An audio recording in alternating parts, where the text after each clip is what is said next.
bienvenue dans cette nouvelle vidéo. Bon, demain c'est la Saint-Valentin, je me suis mis dans le thème. Mais aujourd'hui on va pas parler de Saint-Valentin, hein. Je vais vous parler de tous les livres que j'ai envie de lire. Je me suis fait une petite palle de 10 livres, c'est déjà pas mal. Et surtout, je vais essayer de faire des pronostics au niveau de mes notes. Sachez qu'il y en a 2 où je prévois que ce soit des coups de cœur. J'ai beaucoup d'attentes. Il y en a d'autres, je suis un petit peu plus mitigée. Il y en a où j'ai un peu oublié mon avis de pourquoi j'avais trop envie de le lire. Mais en tout cas, voilà, j'ai 10 livres à vous montrer. Et on verra dans le prochain bilan lecture déjà si j'ai réussi à tous les lire. Si je me suis tenue à ma palle et si au niveau de mes notes j'avais un petit peu raison ou pas du tout. Et écoutez, je vous propose qu'on commence tout de suite. Le premier livre que j'ai envie de lire, c'est une dystopie. Étant donné que j'ai de plus en plus envie de découvrir ce style, avec La Servante écarlate, là ça m'a vraiment donné envie de lire plus de dystopie. Donc j'ai un livre qui traîne dans ma bibliothèque depuis un certain temps, c'est le tome 1 de La Faucheuse. Et donc si je me trompe pas, c'est bien une dystopie. En gros, on va suivre la mort personnifiée. C'est à peu près ça si j'ai bien compris. C'est entre de la dystopie et de la science-fiction, je viens de vérifier. Et en fait, on a quasiment rien en résumé, donc je sais pas du tout à quoi m'attendre. On nous dit, les commandements du faucheur. Tu tueras sans aucun parti pris, sans sectarisme et sans préméditation. Tu accorderas une année d'immunité à la famille de ceux qui ont accepté ta venue. Tu tueras la famille de ceux qui t'ont résisté. En gros, je connais même pas le nom du protagoniste, enfin de la protagoniste je crois. Je ne sais absolument pas dans quoi cette histoire nous embarque. Les avis que j'avais vus, ça date de au moins 2-3 ans, donc je vous mens pas que j'ai totalement oublié. Et en même temps, j'ai pas du tout envie d'aller regarder d'autres avis ou d'aller regarder des résumés ou d'autres synopsis qui vont nous raconter un petit peu plus de quoi ça va parler parce que j'ai vraiment envie de me laisser porter par la lecture et de voir ce que ça va donner sans savoir à quoi m'attendre. Juste, je sais que ça va être de la dystopie mêlée à un peu de la science-fiction dans un monde futuriste, je crois. C'est une trilogie et elle a vraiment plu. C'est marqué derrière que c'était un best-seller aux États-Unis. Donc comme ça, honnêtement, pour vous faire un pronostic, ça va être compliqué du coup. Déjà c'est un tome 1, je connais pas la trilogie, je ne sais pas de quoi ça parle, à part de la mort. On va dire que je pars sur un 3,5 sur 5. En général, les premiers tomes de saga, c'est jamais les mieux. C'est rare que j'ai un coup de cœur sur un premier tome. Donc, je veux pas mettre mes attentes trop hautes, je vais dire 3,5 sur 5 pour La Faucheuse. Et je peux pas vous en parler plus parce que je ne sais rien de plus. Ensuite, un livre qui vient de sortir fin janvier. J'ai trop hâte de le lire. Je pense que ça va être vraiment ma prochaine lecture. Quoique... non, ça va être ma deuxième prochaine lecture parce que j'en ai un autre qu'il faut absolument que je lise avant. Je peux pas attendre. J'avais donc précommandé et j'ai reçu Une âme de cendre et de sang. Vous savez sûrement que la saga Le sang et la cendre, c'est vraiment ma saga préférée de tous les temps, donc j'ai énormément d'espoir dans la suite. Le problème, c'est que ce tome 5, en fait, c'est pas la suite. C'est là tout le problème.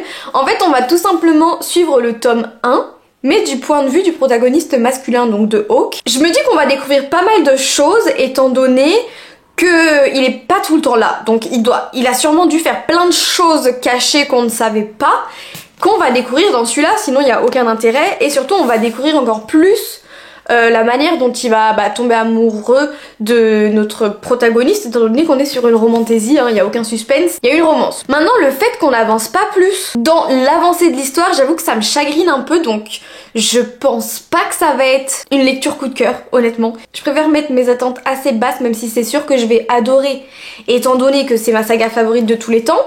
Je suis quand même déçue du fait que ce soit pas la suite, donc je vais lui mettre un 3 sur 5 comme pronostic. J'ai peur de m'ennuyer, en fait le tome fait encore presque 800 pages sur une histoire qu'on connaît déjà. En fait là vous voyez c'est en train de me faire un petit peu la même chose que, et en pire même vu que c'est les mêmes personnages là dans celui-là, que L'Héritier Insoumis. C'est le tome 3 de la saga Le Pont des Tempêtes, mais en fait c'est le début d'une nouvelle duologie où on va suivre d'autres personnages au même moment. Et déjà ça m'a bloqué parce que je déteste changer de personnage et revoir la même histoire mais d'un point de vue différent ça me bloque. Là bon en même temps Hawk c'est un peu mon bébé donc être un peu plus dans sa tête ça devrait pas être trop dérangeant non plus. Je préfère mettre 3 sur 5 pour être sûre de pas être déçue. En gros dans Le sang et la cendre on suit Poppy qui a été désignée comme la pucelle, c'est l'élu du royaume et tout ce qu'elle a à faire c'est attendre son ascension cloîtrée dans son petit château, personne n'a le droit de lui parler, personne n'a le droit de la regarder et encore moins de la toucher. Donc comment vous dire qu'elle se sent très seule, elle a pas une énorme connaissance du monde, de rien du tout même étant donné qu'elle est surprotégée et justement vu que c'est l'élu, elle a une garde très personnelle, très rapprochés. Et un jour, il va y avoir O qui va arriver, qui va lui dire salut, je suis ton nouveau garde. Mais attention parce qu'il y a plein de choses que tu ne sais pas. Donc je vais commencer à t'apprendre un petit peu la vie, je vais t'apprendre un petit peu qui est ton véritable royaume, quoi, parce que tu te voiles un petit peu la face, ma cocotte. Dit très grossièrement, c'est ça. Et à côté de ça, on va suivre un royaume qui a été déchu, qui essaye de reprendre sa place dans le monde. Donc qui va essayer d'y arriver un petit peu par la force, qui font un petit peu peur à tout le monde, disons. Et toutes les personnes qui les soutiennent sont vraiment très mal vues. Et surtout, Poppy, elle est totalement contre ces rébellions, quoi. Donc écoutez, j'ai vraiment un sentiment hyper mitigé sur cette prochaine lecture. En même temps, j'ai super hâte de le lire parce qu'il fait partie de ma saga préférée. En même temps, j'ai trop peur d'être déçue et ça me ferait mal au cœur. Donc, on verra. On part sur 3 sur 5. Je mets pas la barre trop haute et on verra ce que ça donnera. J'ai ensuite énormément envie de lire Seul un monstre. C'est un tome 1 d'une trilogie ou tétralogie, je ne sais plus, qui traîne dans ma palle depuis plus de 2 ans, que je n'ai jamais pris, et pourtant il a l'air vraiment bien, je sais pas pourquoi je ne le sors pas. Pour vous lire le résumé, accrochez-vous, il est très long. N'oublie pas la règle d'or, personne ne doit savoir ce que tu es. Jamais tu ne devras parler des monstres à qui que ce soit. Pour Joanne Chong-Hunt, les vacances s'annoncent idylliques. Elle est bien décidée à savourer tranquillement son séjour dans la famille un peu farfelue de sa mère à Londres. Elle adore son petit boulot au manoir de Holland House, où elle se rapproche peu à peu d'un autre passionné d'histoire, Nick. Mais rien de tout cela n'est en fait un hasard. Quand une nuit, un terrible drame se produit, l'été de la jeune fille vire au cauchemar. Les Hunt ne sont pas simplement de grands excentriques, ce sont des créatures dotées de pouvoirs cachés aussi fascinants que terrifiants. L'un des 12 clans qui règnent en secret sur la capitale. Le tueur de monstres des contes de son enfance n'est pas qu'un mythe, il existe bel et bien, et ne reculera devant rien pour abattre ceux qu'elle aime. Pire encore, c'est Nick, le garçon auquel elle a commencé à s'attacher. Pour sauver les siens d'une mort certaine, Joanne va donc devoir s'allier avec l'héritier d'un clan ennemi, Aaron Oliver. Mais surtout, il va lui falloir accepter sa véritable nature. Car dans cette histoire, le monstre, c'est elle. Monde magique dissimulé au milieu d'une autre, voyage dans le temps, famille rivale au pouvoir insoupçonné et âme sœur contrainte de s'affronter. D'ailleurs, c'est bien marqué que c'est une trilogie. Donc en ayant relu le résumé, je me rappelle un petit peu de ce qui me rebute. Déjà, on est sur de l'urban fantasy. Bien que le livre Maudit d'Azraël m'a totalement réconcilié avec l'urban fantasy, j'ai encore quelques petites réticences. Mais à côté de ça, on nous parle de voyage dans le temps, on nous parle d'amour impossible, j'ai l'impression, on nous parle d'âmes sœurs qui sont censées de se battre l'une et l'autre. C'est plutôt intéressant. En plus de ça, des clans de monstres, je sais pas du tout quels sont leurs pouvoirs, quelles sont leurs capacités, qu'est-ce qu'ils font. Ça a l'air plutôt bien. Après, c'est du young adulte si je me trompe pas, donc pareil, je suis un petit peu réfractaire de temps à autre. J'ai peur que ce soit pas assez approfondi. J'ai l'impression que je pars avec trop d'a priori sur toutes mes lectures depuis tout à l'heure là. Ça va pas le faire. Non, promis, il y en a que j'attends avec trop d'impatience. Hein. Vraiment, même le livre, je trouve que la couverture elle est super jolie. Je sais pas ce que vous en pensez. Moi j'aime beaucoup. Et j'ai vraiment hâte de le lire. Mais j'ai quand même quelques petites peurs. Donc je pense que je vais partir sur un 3,5 sur 5 aussi. Est-ce que je peux mettre une note plus élevée que le tome 5 du sang et la cendre? Ça me fait un peu mal au cœur quand même. Mais oui. Je vais partir sur 3,5 sur 5. Je pense pas que ça va être un coup de cœur. J'ai peur de trouver ça peut-être pas assez élaboré du coup. Donc je mets des notes de sûreté. Hein. Je suis pas une grande aventurière. 3,5 sur 5. Comme ça je serais plus contente de mettre des notes supérieures plutôt que là de mettre mes attentes trop élevées et d'être déçue à la fin de la lecture. Donc 3,5 sur 5 ça me paraît plutôt bien. Alors il y a pas longtemps j'ai fait l'acquisition d'un nouveau livre. C'est le premier tome d'une duologie, Le Retour de Sa-1. Et c'est une duologie qui me tente énormément, mais en même temps, encore une fois, j'ai super peur de le lire, étant donné que pour tout le monde, c'est soit ça passe et c'est incroyable, c'est une lecture géniale, on passe un super moment, etc. Soit tout le monde s'ennuie, on trouvait le livre vraiment pas fou, etc. Moi, des avis que j'ai vus, du résumé, j'ai envie de me dire que ça va être mon prochain coup de cœur. Je vous jure qu'il me donne trop envie. Et à chaque fois de voir un avis négatif, ça me brise le cœur parce que même si je l'ai pas encore lu, ça fait baisser mes attentes qui sont super élevées, honnêtement. Mais en même temps, si mes attentes sont si élevées, c'est pas une très bonne chose non plus. Ce que j'aime beaucoup aussi, c'est que cette duologie, c'est rare, mais c'est une autrice française qui l'a écrite. Donc franchement, si on pouvait soutenir un petit peu nos auteurs français, ce serait génial. Donc j'ai hâte de le lire pour savoir ce que j'en pense. Et je vous ai dit, moi je pars sur une note coup de cœur. Pas un 4 sur 5, pas un 4,5, pas un 5 sur 5. Encore plus, je veux un coup de cœur. Pour le résumé, on est encore une fois sur de la fantaisie d'ailleurs. Hein. Shai rêve depuis toujours d'aventures hors du commun. Un soir, à la lueur d'une bougie, son vœu est enfin entendu. Arrachée à sa réalité et à ceux qu'elle aime, Shai se réveille dans un monde inconnu où se mêlent créatures, magie et complots mortels. Elle ignore encore qu'un pacte la lie à Sa-1, l'un des 5 astres qui veillent sur ce monde envoûtant. Meshae veut rentrer chez elle. Et pour y parvenir, elle est contrainte de faire confiance à la voix mystérieuse et magnétique qui hante ses pensées depuis son arrivée. La voix de celui que l'on nomme le prince déchu. On sait pas exactement dans quoi on s'embarque. On sait qu'elle va se retrouver dans un univers totalement inconnu, toute seule. Et si j'ai bien compris, en fait, elle va communiquer avec un homme dans sa tête, en fait, sans le voir, je crois. Donc ça peut être très intéressant. J'ai hâte de voir comment Maelpo a réussi à écrire tout ça. Encore une fois, pour cette lecture, d'ailleurs, je ne sais absolument pas quelle va être son aventure. Qu'est-ce qui va se passer pour elle? Elle va essayer de rentrer chez elle, du coup, je suppose. Mais à part ça, je ne sais rien. Et pourtant, je lui mets vraiment un coup de cœur sur 5. J'espère l'avoir. Vraiment. En plus, c'est une duologie, donc si je l'aime, c'est pas non plus une saga qui va me prendre trop de temps. Donc ça, c'est plutôt cool. Et voilà, j'ai hâte de le lire et il fera partie de mes prochaines lectures. Ensuite, eh ben, en fait, on les enchaîne. Le prochain livre, je veux tellement que ce soit un coup de cœur. Je suis en train de lire le tome 2 et c'est sûr que juste après là, je vais lire le tome 3. Enfin, de la saga d'Evabad, c'est une trilogie. Le tome 1, c'est La Cité de Laiton, si vous connaissez peut-être plus sous ce nom-là. Je vous en parle beaucoup sur cette chaîne aussi. Et je me suis enfin lancée dans la lecture des 2 derniers tomes. Le premier, c'était vraiment un véritable coup de cœur. Et de ce que je vois des avis de la saga en entière, les 3 tomes sont absolument incroyables. Et là, de ce que j'ai lu pour le moment du tome 2, c'est incroyable. Et pour le tome 3, en fait, ça va être la finalité de cette trilogie. Donc j'aimerais réellement avoir un coup de cœur. Après, je crois que c'est une lecture qui brise le cœur. J'espère de tout mon cœur que c'est pas une sad end. En fait, des fois j'aime bien parce que c'est quand même plus réaliste. Tout n'est pas tout beau, tout n'est pas tout rose. J'aime pleurer pendant mes lectures quand même. Est-ce que ça fait de moi une personne normale? Je suis pas sûre.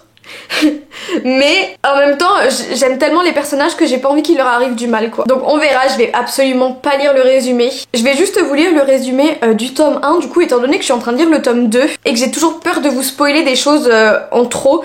Je vous lis le résumé, comme ça c'est plus sûr. Le Caire, 18e siècle. Dans le but de financer d'hypothétiques études de médecine, Nari escroque sans vergogne les nobles ottomans qui s'arrachent à prix d'or ses services prétendument magiques. Mais lors d'une de ces séances, elle invoque accidentellement un guerrier djinn, Dara, et déclenche une chaîne d'événements qui les conduira tous deux à quitter précipitamment le Caire.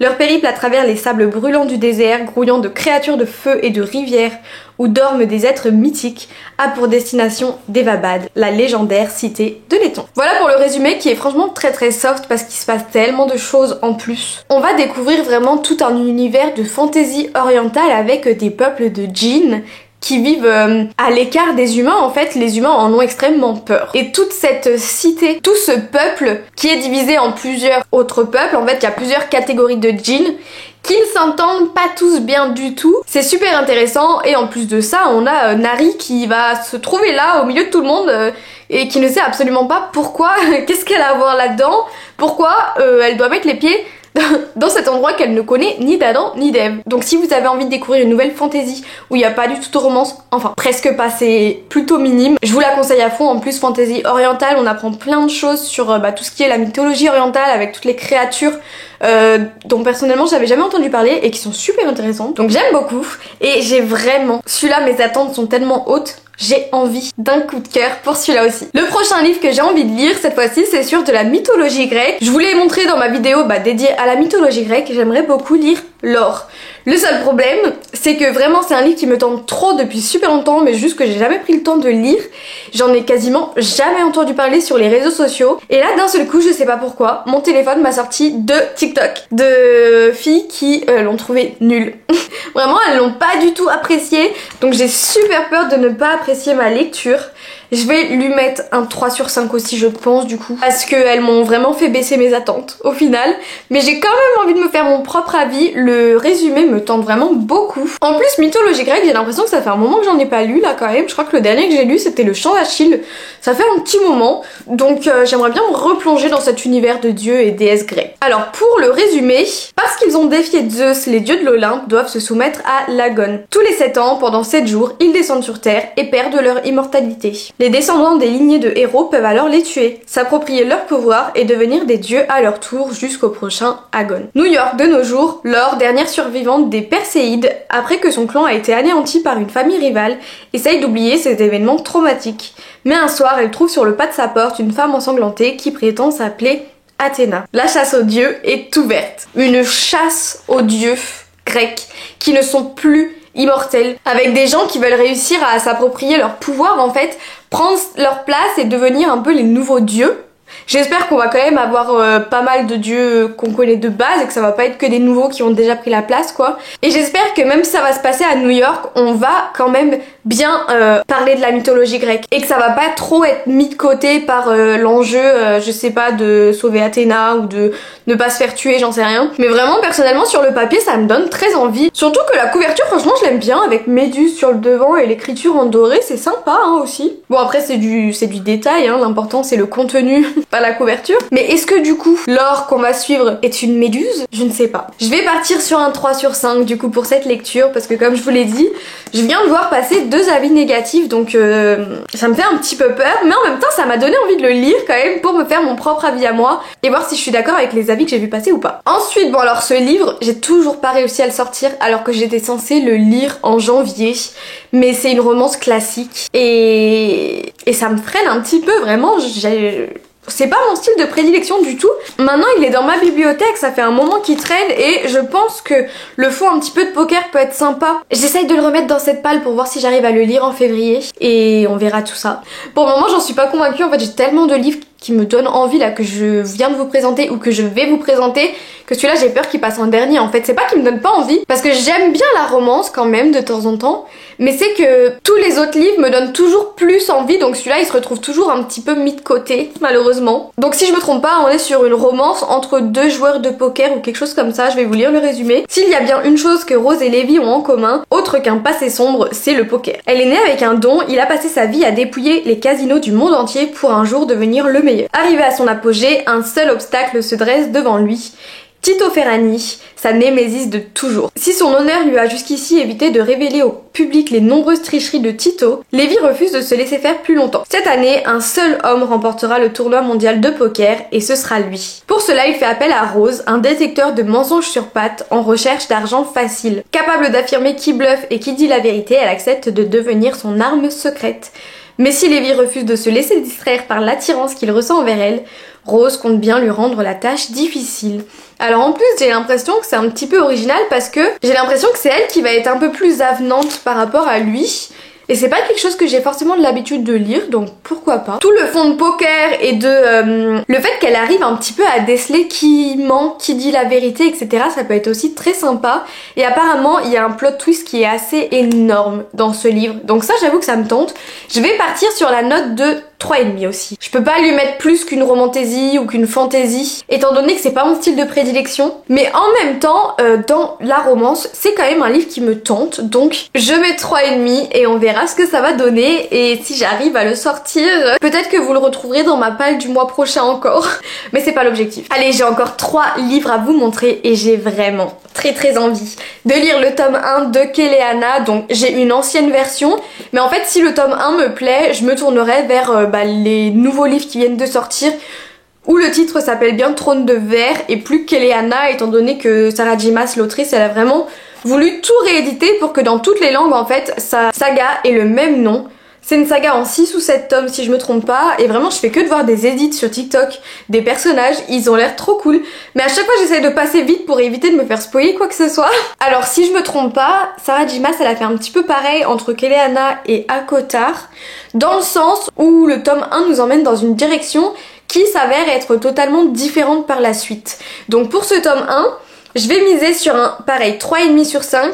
J'ai peur d'être un petit peu déçue comme ACOTAR, de me dire ah ouais bon tout cet engouement pour ça et que c'est vraiment dans la suite et dans les prochains tomes qu'elle a tout donné. Je sais pas. Après il y a tellement une hype autour que j'ai quand même pas mal d'espérance. J'ai peur d'être déçue, c'est pour ça que je sécurise avec un 3,5. Est-ce que j'ai vraiment besoin de vous lire le résumé? Je vais quand même le faire. Parce que même moi je me rappelle plus trop de l'histoire, à part que elle tue des gens. Au royaume d'Adarlan, seule la secte des assassins ose encore s'opposer au pouvoir du roi. Kéléana, la plus célèbre assassineuse du pays, a été condamnée aux travaux forcés. Pour gagner sa liberté, elle doit combattre dans un tournoi à mort dont l'unique survivant devra servir le roi pendant 4 années. Mais les concurrents, l'un après l'autre, sont éliminés de façon mystérieuse et Kéléana sent son tour venir. Manifestement, d'obscures forces magiques ressurgissent dans la cité royale et la jeune fille, pour sauver sa peau, devra trouver des alliés à la cour même du roi et jouer de toutes les armes dont elle dispose. Son entraîneur, le capitaine Kaol, et le prince d'Orient, qu'il a pris sous son aile, sont-ils dignes de confiance? En tout cas, ils ne sont pas insensibles à ses charmes. J'avoue que le fait qu'il y ait un triangle amoureux, je suis pas ultra fan. J'espère qu'il va vite partir.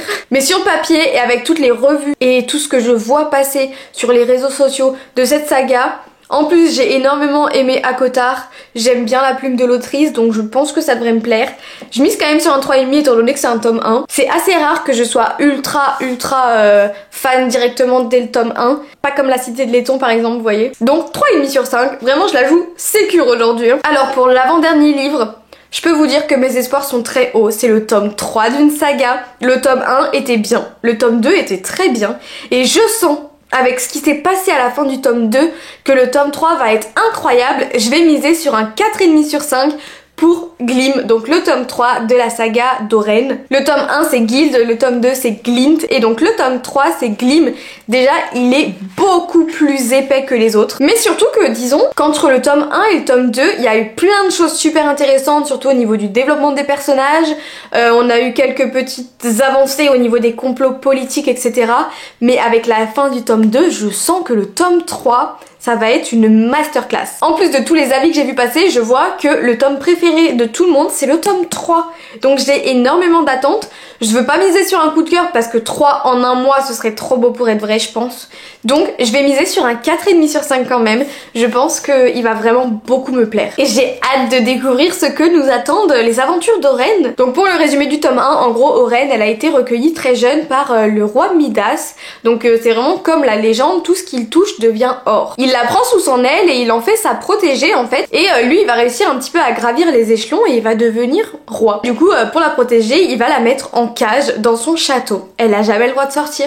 Pareil, elle voit quasiment personne. Elle se sent très seule, mais en même temps, Midas, pour elle, c'est son héros, c'est son sauveur. Il l'a mise en sécurité, elle a plus rien à craindre grâce à lui. Donc vraiment, elle l'idolâtre, mais à un point incroyable, et elle est un chouïa naïve quoi, parce qu'un jour elle va se rendre compte que le roi Midas il va passer un accord en fait avec d'autres personnes pour l'arranger lui et ses petites envies de pouvoir en tant que roi, il en veut toujours plus. Sauf que l'accord qui va passer, il est vraiment aux dépens d'Oren et elle va commencer à se dire que est-ce qu'il fait vraiment ça pour elle ou est-ce qu'il y a quelque chose de caché derrière? Pourquoi elle est aussi surprotégée? Elle commence à avoir envie quand même de redécouvrir le monde. Elle se sent un petit peu plus en confiance, mais pourquoi? C'est pas possible. En même temps, son roi, il lui dit qu'il aime, qu'elle est tout pour lui, mais ses actes sont pas en concordance avec ses paroles. Donc, comment est-ce qu'elle va commencer à ouvrir les yeux? Comment est-ce qu'elle va un petit peu s'émanciper du roi Midas? Qu'est-ce qui va lui arriver? Qui va-t-elle rencontrer? À vous de le découvrir, et j'ai vraiment très hâte du tome 3. 4,5 sur 5, c'est une bonne note je pense. J'ai un petit espoir du 3e coup de cœur du mois, mais ça va faire beaucoup quand même. Donc je reste sur 4,5. Et enfin pour le dernier livre, d'ailleurs je vous l'ai pas du tout dit, mais pour Keleana et Glim, on est sur 2 romantaisies, bien sûr. Vous l'aviez compris je pense, avec ma description. Et puis si vous connaissez un petit peu les titres, vous le saviez sûrement déjà. Pour le dernier livre de ma palle du moment, on est sur une dark fantasy avec le tome 1 de Nevernight. C'est une trilogie aussi si je me trompe pas. On est sur un univers vachement sombre avec des assassins aussi. Mes souvenirs sont assez lointains donc je vais relire le résumé avant d'essayer de donner une note parce que j'avoue que pour celui-là, j'en ai aucune idée. Fille d'un renégat dont la rébellion a avorté, Mia Corver a réchappé de justesse à l'extermination des siens. Livrée à elle-même, elle erre dans une ville bâtie sur les ossements d'un dieu mort, traquée par le Sénat et les anciens camarades de son père. À 16 ans, elle va devenir l'une des apprenties du groupe d'assassins le plus dangereux de toute la République, l'Église Rouge. Dans cette institution où les trahisons et les confrontations violentes sont monnaie courante, l'échec est puni de mort. Mais si elle survit à son initiation, elle fera partie des élus de Notre-Dame du Saint-Meurtre et se rapprochera un peu plus de son unique raison de vivre, la vengeance. J'avoue que là, assassin, vengeance, elle se retrouve seule, elle a l'air d'être plutôt très débrouillarde et d'après ce que j'ai vu passer, les revues sont plutôt très bonnes. Je crois que je vais partir sur un 4,5 aussi pour celui-là parce que je dois bien avouer qu'il me tente plutôt pas mal. Alors j'ai pas encore lu mais je crois que ça se rapproche un petit peu de la Guilde des Ombres, non? Est-ce que c'est un petit peu similaire au niveau des lectures. Je dis pas que l'univers ou l'intrigue est similaire, mais je crois que c'est plus ou moins le même style. Et la Guilde des Ombres est dans ma liste d'envie également. Mais bon, il faut faire des choix, donc aujourd'hui, je me tourne vers Nevernight. J'espère que je vais réussir à le lire ce mois-ci. Et le point positif de ce livre aussi, c'est que tous les tomes sont déjà sortis, c'est une trilogie qui est finie. Donc si j'accroche, je peux très bien prendre les deux suivants facilement sans avoir besoin d'attendre des années, des mois et que ma mémoire oublie tout ce qui s'est passé.